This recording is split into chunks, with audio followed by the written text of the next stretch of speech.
देखिए ये आपको चैप्टर पढ़ाया जा रहा है structure of the computer. Structure of the computer यानी कंप्यूटर पूरे संसार में जितने भी तरह के होते हैं उनका जो उसके कितने कितने पार्ट होते हैं ये आपको बताया गया। तो मुख्य रूप से सॉफ्टवेयर, हार्डवेयर और ये दो होते हैं। फिर सॉफ्टवेयर हमने आपको बताया था। हार्डवेयर में हमने आपको बताया था कि हार्डवेयर सेक्शन को 4 भागों में डिवाइड करते हैं।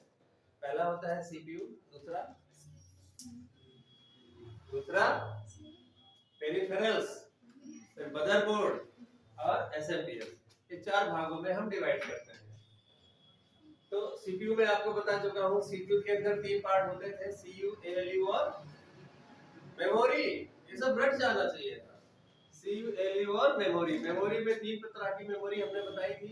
कौन कौन सी? कैश मेमोरी, रैम और रोम। फिर हम दूसरे सेक्शन में चलते हैं, हार्डवेयर के दूसरे सेक्शन में चलते हैं, पेरिफेरल्स की तरफ। तो पेरिफेरल्स क्या होते हैं, कोई बताएगा? What do you mean by peripherals? Copy मत देखा करो, दिमाग में अपने जोड़ डालो। ये जो तुम पढ़े हो ना, सुने हो, देखे हो, समझे हो, तो ये कहीं दिमाग में कहीं होगा तो कहाँ होगा? ये मेडुला जो पीछे होता है यहाँ पे होगा, है? तो वहां से खोजो। ऐसे खोजोगे ना तब पता चलेगा कि कहाँ है। कॉपी तुरंत खोजना शुरू कर देते हो, है? जैसे बोर्ड परीक्षाएं आपने दी है या बीएससी आपने किया हुआ है, तो एग्जाम शुरू होता है, आपके सामने कॉपी आती है, कॉपी बांटी जाती है, उसके बाद पेपर आता है, उसके बाद साल पेपर आता है। तो साल पेपर आ जाता है तो टीचर साहब के बोर्ड के लिखा करते हैं। तो वो नहीं करो, अपने दिमाग पे जोर डालो। दिमाग में जो जंग लग गया है ना, अपने भाषा में, देहाती भाषा में क्या बोलते हैं उसको? मूर्छा लग गया है, तो जंग लग गया है। तो उस जंग को आपको छुड़ाना है। तो उसके लिए अपने माइंड पे जितना जोर डालोगे ना, सोचो कि क्या कैसे कब पढ़ाया गया था, तो ये आपको पता चल जाएगा। तो peripherals, all input, output and storage devices are known as peripherals. Computer के अंदर जितने भी इनपुट इकाइयां होती हैं, आउटपुट इकाइयां होती हैं और स्टोरेज डिस्क होते हैं, उनको पेरिफेरल्स कहते हैं। अब उसी में आपको ये पढ़ाया जा रहा है इनपुट यूनिट। इनपुट यूनिट के अंदर आपको तमाम इनपुट इकाइयां बताई गई हैं। कौन कौन सी बताई गई दिलीप? इनपुट इकाइयां कौन कौन सी बताई गई हैं? कुछ बताया गया है अभी तक? क्या बताया गया? बोलो बोलो। कीबोर्ड है, माउस है, keyboard, mouse, scanner, camera, joystick, laser pen, VCR, OMR, OCR, ये सब बताया गया है। उसी क्रम में अब हम बात करते हैं MICR, magnetic ink character reader. Magnet में चुंबकीय, चुंबक, मैग्नेटिक यानी चुंबकीय।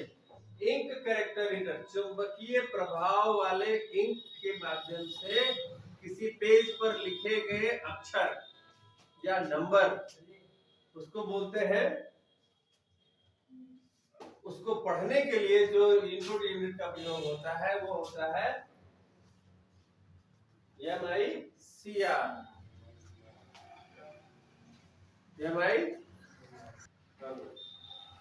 तो magnetic ink character, this unit is used, यह यूनिट प्रयुक्त होता है यानी इस इकाई का प्रयोग किया जाता है फॉर रीड मींस पढ़ने के लिए। Magnetic character from a page like bank cheque, किसी पेज पर मैग्नेटिक कैरेक्टर्स अगर लिखे गए हैं या नंबर्स लिखे गए हैं, उनको पढ़ने के लिए एमआईसीआर का प्रयोग किया जाता है। और ये जो होता है, ये एमआईसीआर यानी मैग्नेटिक इंक वाले प्रभाव इंक का प्रयोग किया जाता है किसी गोपनीय दस्तावेज पर कुछ लिखने के लिए, जो गोपनीय हो, है ना, जिसको हम चाहते हैं कि सब लोग ना पढ़ सके, अपठनीय अक्षरों के द्वारा या नंबरों के द्वारा उसको हम लिख देते हैं उस पर। जैसे बैंक का चेक है या बैंक का डीडी है, डिमांड ड्राफ्ट। कभी डीडी देखा है बैंक का? नहीं देखा है कभी। अब तो ज्यादा जरूरत नहीं पड़ती, पहले बहुत ज्यादा आवश्यकता होती थी। अब तो सब ऑनलाइन ट्रांजैक्शन का जमाना है, तो पहले बैंक डीडी बनती थी, बैंक का डिमांड ड्राफ्ट बनता था। जैसे आपको कहीं से पैसा, जैसे अपने अकाउंट से पैसा आपको किसी दूसरे के खाते में भेजना होता था, तो उस कंडीशन में क्या करते थे? डीडी बनवाते थे। जहां भेजना है उसके नाम से।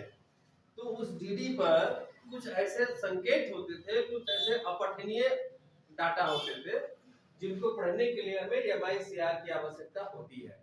आज भी डीडी बनता है तो उसको पढ़ने के लिए MICR की आवश्यकता होती है। फिर आता है बायोमेट्रिक सेंसर।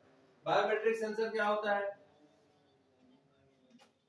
बायोमेट्रिक सेंसर ये हमारे जैविक चिन्हों को, जैविक स्ट्रेस को, जैविक प्रभाव वाले संवेदी अंगों को ये रीड करता है। तो इट इज ट्रांसफरेबल डिवाइस। यह क्या है? ट्रांसफरेबल डिवाइस यानी स्थानांतरण योग्य डिवाइस है। That convert biometric traits, that converts जो बदल देता है, दैट कन्वर्ट्स जो बदल देता है बायोमेट्रिक ट्रेड्स। बायोमेट्रिक ट्रेड्स मतलब जैविक, ट्रेड्स मींस संवेग, जैविक संवेगों को बदल देता है into electrical signal, electrical signal यानी कि विद्युतीय संकेतों में बदल देता है। और वो विद्युतीय संकेत कंप्यूटर का जो मेमोरी होता है उसको वो रीड करता है, कैप्चर करता है। जैसे फिंगरप्रिंट, अभी फिंगरप्रिंट है चल रहा है, सब जगह आपका अंगूठा लगता है। बहुत पहले अंगूठा लगाना लोग नहीं पढ़े लिखे रहते थे, वही अंगूठा लगाते थे। लेकिन आजकल क्या है, आपको साइन की जरूरत नहीं है, आप अंगूठा हर जगह लगाइए। क्यों? क्योंकि कंप्यूटर के युग में जो ये बायोमेट्रिक ट्रेड्स होते हैं, यानी अंगूठे की जो छाप होती है, थंब इंप्रेशन जिसको कहते हैं, वो थंब इंप्रेशन आपके जैसा पूरे संसार में किसी और का नहीं है। ये यूनिक है, आप इतने यूनिक हो पूरे संसार में, आप जैसा थंब इंप्रेशन किसी का नहीं है।